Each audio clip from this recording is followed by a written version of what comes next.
മീനാക്ഷി ശരവണൻ. ഇവർ 2011 വിവാഹം കഴിച്ചു. പ്രണയവിവാഹം ആയിരുന്നു. 2012 തന്നെ കുട്ടിയും ഉണ്ടായി. എന്നാൽ ശരവണനും മീനാക്ഷിയും തമ്മിലുള്ള ബന്ധം അധികകാലം നീണ്ടുപോയില്ല. വിവാഹം കഴിഞ്ഞ് 4 വർഷമായപ്പോഴേക്കും ഇരുവരും വേർപിരിഞ്ഞു. മീനാക്ഷി മാതാപിതാക്കളോടൊപ്പം തിരികെ അവളുടെ വീട്ടിലേക്ക് പോകുന്നു. മകൻ ശരവണനോടൊപ്പവും നിൽക്കാൻ ആഗ്രഹിച്ചു. അങ്ങനെയിരിക്കെ സ്കൂൾ വെക്കേഷന് മകൻ മീനാക്ഷിയുടെ അടുത്തേക്ക് വന്നു.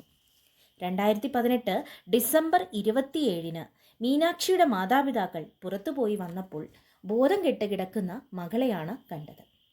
കൊച്ചുമകനെ അവിടെയെങ്ങും കാണാനും ഇല്ല. മാതാപിതാക്കൾ വേഗം തന്നെ വെള്ളം തളിച്ച് മകളെ ഉണർത്തുന്നു. ഉണർന്നയുടനെ മീനാക്ഷി അന്വേഷിച്ചത് മകനെയാണ്. എന്താണ് സംഭവിച്ചത് എന്ന മാതാപിതാക്കളുടെ ചോദ്യത്തിന് മകൻ സ്വിച്ച് ബോർഡിൽ കളിച്ചുകൊണ്ടിരിക്കെ ഷോക്കേറ്റു എന്നും രക്ഷിക്കാൻ ശ്രമിച്ച തനിക്കും ഷോക്കേറ്റു എന്നാണ് മീനാക്ഷി പറഞ്ഞത്. മീനാക്ഷിയുടെ മാതാപിതാക്കൾ വീടും പരിസരവും അരിച്ചു പെറുക്കിയെങ്കിലും കുട്ടിയെ കണ്ടെത്താനായില്ല. വേഗം തന്നെ പോലീസിൽ അറിയിച്ചു. എന്നാൽ പോലീസിനും യാതൊരു വിവരവും ലഭിച്ചില്ല. ആദ്യം സംശയിച്ചത് ഭർത്താവ് ശരവണനെയായിരുന്നു.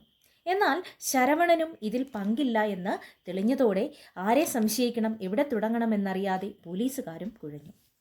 4 ദിവസം കഴിഞ്ഞ് മീനാക്ഷിയുടെ മൊഴിയെടുക്കാൻ എത്തിയതായിരുന്നു 2 പോലീസുകാർ. എന്തോ ചീഞ്ഞു നാറുന്നതായി അനുഭവപ്പെട്ട അവർ വീടും പരിസരവും തിരയാൻ തുടങ്ങി. അവസാനം വീടിനടുത്തെ സെപ്റ്റിക് ടാങ്ക് തുറന്നു നോക്കിയപ്പോൾ പോലീസും വീട്ടുകാരും നാട്ടുകാരും ഞെട്ടിപ്പോയി. പാതി അഴുകിയ കത്തിക്കരിഞ്ഞ നിലയിൽ ആ 7 വയസ്സുകാരൻ്റെ മൃതദേഹം സെപ്റ്റിക് ടാങ്കിനുള്ളിൽ കിടക്കുന്നു. മീനാക്ഷിയുടെ പെരുമാറ്റത്തിൽ സംശയം തോന്നിയ പോലീസുകാർ മീനാക്ഷിയെ ചോദ്യം ചെയ്യാൻ ആരംഭിച്ചു. ആദ്യമൊക്കെ പിടിച്ചു നിന്ന മീനാക്ഷി അവസാനം സത്യം തുറന്നു പറഞ്ഞു. അത് മനുഷ്യ മനസാക്ഷിയെ മരവിപ്പിക്കുന്നതായിരുന്നു. മീനാക്ഷി പറഞ്ഞത് ഇങ്ങനെയായിരുന്നു: ശരവണനും മീനാക്ഷിയും തമ്മിലുള്ള ഡിവോഴ്സ് കോടതിയിൽ നടക്കുന്നതേ ഉണ്ടായിരുന്നുള്ളൂ. അതിനാൽ ഇരുവരും തമ്മിൽ ഫോണിലൂടെ നിരന്തരം വഴക്കിടുക പതിവായിരുന്നു. അന്നും പതിവ് പോലെ ശരവണനുമായി വഴക്കിട്ടു. അതിനു പിന്നാലെ മകൻ അച്ഛൻ്റെ അടുത്തേക്ക് പോകണമെന്ന് വാശി പിടിച്ചു. സമനില തെറ്റിയ മീനാക്ഷി കയ്യിൽ കിട്ടിയ സ്ക്രൂ ഡ്രൈവർ കൊണ്ട് മകനെ അടിച്ചു വീഴ്ത്തി. എന്നിട്ട് ബെഡ്ഷീറ്റിൽ പൊതിഞ്ഞ് മണ്ണെണ്ണ ഒഴിച്ച് തീ കത്തിച്ചു. പകുതി കത്തിയ കുട്ടിയെ സെപ്റ്റിക് ടാങ്കിലിട്ട് മൂടി. ഇതാണ് അന്ന് സംഭവിച്ചത്. മനുഷ്യ മനസാക്ഷിയെ ഞെട്ടിക്കും വിധമുള്ള ഒരു സംഭവമായിരുന്നു ഇത്. മീനാക്ഷി പ്രതീക്ഷിക്കാത്ത സമയത്ത് ജനിച്ച മകനായിരുന്നതിനാൽ മീനാക്ഷിക്ക് മകനോടത്ര മാനസിക അടുപ്പം ഉണ്ടായിരുന്നില്ല. ഡിവോഴ്സിന് ശേഷം പോലും തനിക്ക് കുട്ടിയെ വേണ്ട എന്നും ശരവണനോട് കുട്ടിയെ ഏറ്റെടുത്തുകൊള്ളാനുമാണ് മീനാക്ഷി പറഞ്ഞിരുന്നത്.